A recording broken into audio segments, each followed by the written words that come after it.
अच्छा चलिए मान लेते हैं आपकी बात सच, अभिषेक झा आपकी बात सच, अगर खरीदना होता तो 15 साल वो शासन में रहे हैं ना भाई, खरीदा तो नहीं तब तक, तो फिर क्यों नहीं खरीदा गया उस वक्त?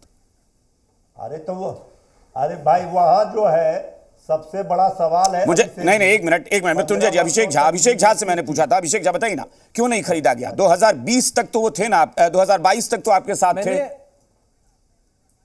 अभिषेक जी इस बात की गहराई को समझिए। हाँ। कि नीतिगत जो फैसले होते हैं, सरकार कैबिनेट में जो फैसले करती है, या संसाधन जो उस वक्त है, कैसे वित्तीय प्रबंधन होगा, यह सब, इन सब के मद्देनजर सरकार फैसला लेती है। एक मिनट, अभी पटेल साहब के एक बयान को लेकर आपने सवाल उठाया, सरकार का क्या पटेल साहब के बयान को लेकर आपने सवाल उठाया कि सरकार से बाहर हो गए इसलिए अब वो सवाल उठा रहे हैं। भाई 4 महीने में ऐसा क्या वित्तीय प्रबंधन बदल गया कि आपको लगा कि नहीं अब उसको अमली जामा पहना दिया? अभिषेक जी, मैं ये अनार उगा के हर साल 1 एकड़ की जमीन पर 10 लाख कमा रहे हैं। उनसे सीखना है तो फ्रीडम ऐप को अभी डाउनलोड कीजिए। काम नहीं हो रहा है। अभिषेक जी, मैं आपकी कोई बात नहीं सुन पाया, कृपया सवाल रिपीट करें। मैं कह रहा हूं 4 महीने में पटेल साहब पे जैसे आपने सवाल उठाया कि सरकार से बाहर हो गए तो हमलावर हैं, लेकिन सवाल आप पर यह है कि 4 महीने में वित्तीय प्रबंधन में ऐसा क्या बड़ा बदलाव आ गया कि तुरंत जो 15 साल में सुशील मोदी चाह कर भी नहीं खरीद पा रहे थे, अचानक 4 महीने में वो हो गया सैंक्शन?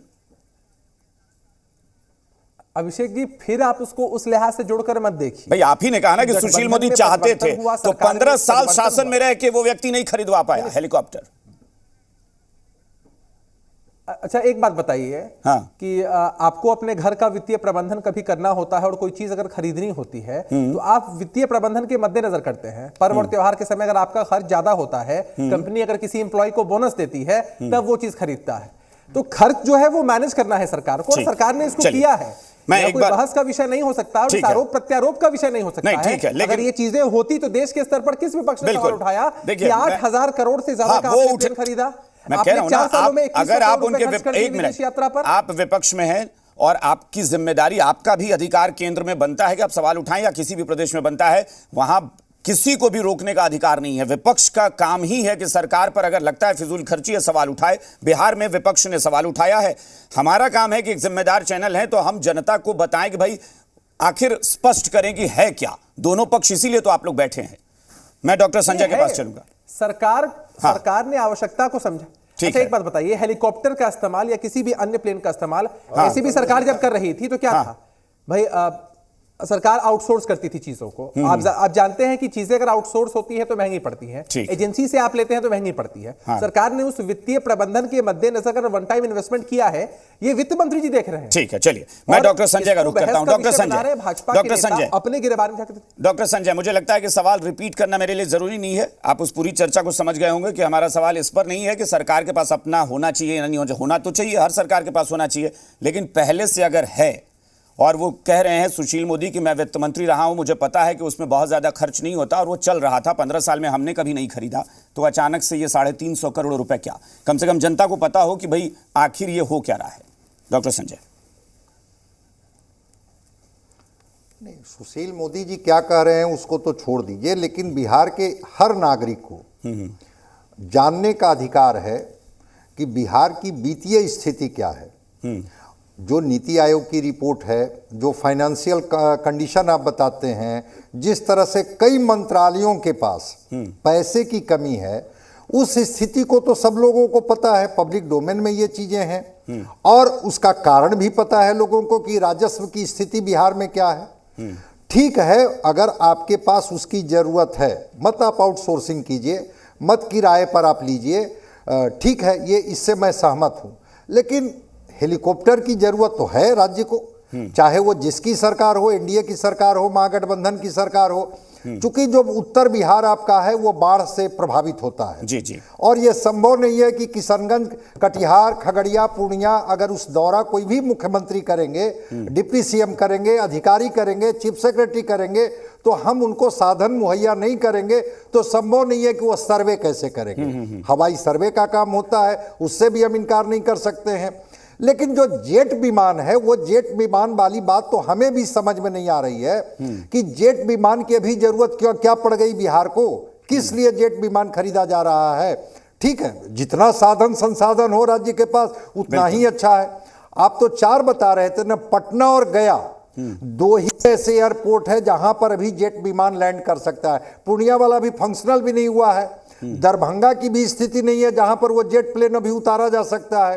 तो अभी इतनी कौन सी जरूरत पड़ गई कि जेट विमान तुरंत आपने कैबिनेट से उसको पास कराया, वित्त विभाग ने उसको मंजूरी दे दी और कहा कि 250 करोड़ का आप खरीद लीजिए जेट विमान, चलिए ये काम देगा।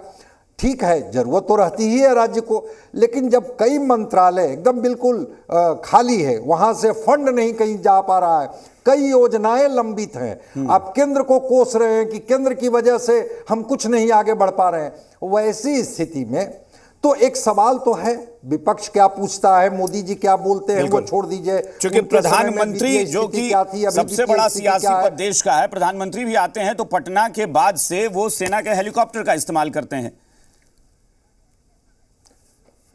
जी बिल्कुल बिल्कुल, वही मैं कह रहा हूं कि हेलीकॉप्टर तक तो बात समझ में आती है कि ठीक है, एक फंक्शनल है, एक का इंजन खराब है, उसमें कुछ टेक्निकल गड़बड़ी है, उसको आप ठीक करा लीजिए। ठीक कराने के बाद भी वो कितना फंक्शनल रहेगा नहीं रहेगा, इसकी वजह से आपने हेलीकॉप्टर खरीद लिया। चूंकि हेलीकॉप्टर की जरूरत है बिहार को, अब पटना से किशनगंज का दौरा करना होगा तो उसके लिए हेलीकॉप्टर की जरूरत है।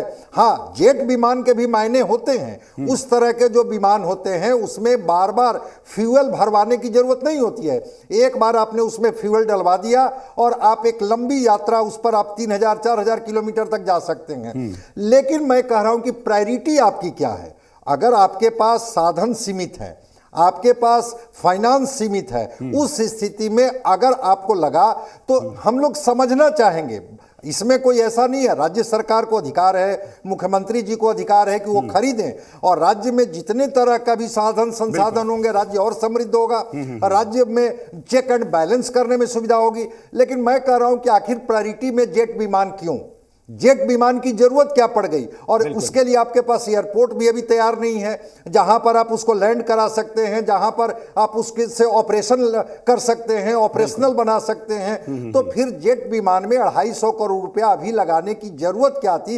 ये एक सवाल तो हमारे जैसा एक सामान्य नागरिक के तौर पर, और मुझे लगता है इसीलिए मैंने कहा ना कि इसमें सत्ता पक्ष और विपक्ष नहीं है। जनता को बिहार का या किसी प्रदेश का 1 रुपए भी खर्च होता है तो जनता को जानने का हक है कि सरकार ने किन जरूरतों के मद्देनजर सरकारी खजाने से वो पैसा खर्च किया है। भले ही आप बताते ना हो, लेकिन जनता को हक तो है। अभिषेक झा, छोटी सी टिप्पणी, मेरे पास समय नहीं है भाई, सवाल एक्सपर्ट का भी यही है और विपक्ष भी बस यही सवाल उठा रहा है कि बिहार में जेट विमान की जरूरत क्यों पड़ी, और यही वजह कि वो कह रहे हैं कि जेट विमान की बिहार में नहीं बाहर की जरूरत है जिसको पूरी की जाए। लैस होगा, जितनी सुविधाएं बिहार में होगी, काम करने में उतनी सहूलियत होगी। हाँ, आप सिर्फ इस परिप्रेक्ष्य में क्यों देखते हैं? केंद्र की सरकार का पक्षपातपूर्ण रवैया बिहार को लेकर के है कि आप यहाँ के एयरपोर्ट्स को विकसित नहीं होने दे रहे हैं, आप सड़क ही नहीं बनने दीजिए NHAI के माध्यम से, ताकि उस पर गाड़ियां न चल सके। यानी आपने मान लिया बिहार में, यानी आप खुद ही मान रहे हैं ना कि आपको जेट विमान उड़ाने के लिए आपको केंद्र से बोलना पड़ेगा, नई हवाई पट्टी बनवानी पड़ेगी। यानी आप बिहार में भाई ये भी तो आपको सोचना पड़ेगा, एयरपोर्ट क्या कहीं भी बन जाता है? हवाई पट्टी बनेगी? अभिषेक झा, ये बताइए, अभिषेक झा प्रैक्टिकली बात करिए, एयरपोर्ट हर जगह नहीं बन जाता। एयरपोर्ट को ऑपरेशन में लाने के लिए खर्च करने पड़ते हैं सरकार को, यात्री मिलेंगे या नहीं। एयरपोर्ट यूं ही ऑपरेशनल नहीं हो जाता कि आप कह दीजिए कि छपरा में खोल लीजिए, मधुबनी में खोल लीजिए। ये अनार उगा के हर साल 1 एकड़ की जमीन पर 10 लाख कमा रहे हैं। उनसे सीखना है तो फ्रीडम ऐप को अभी डाउनलोड कीजिए।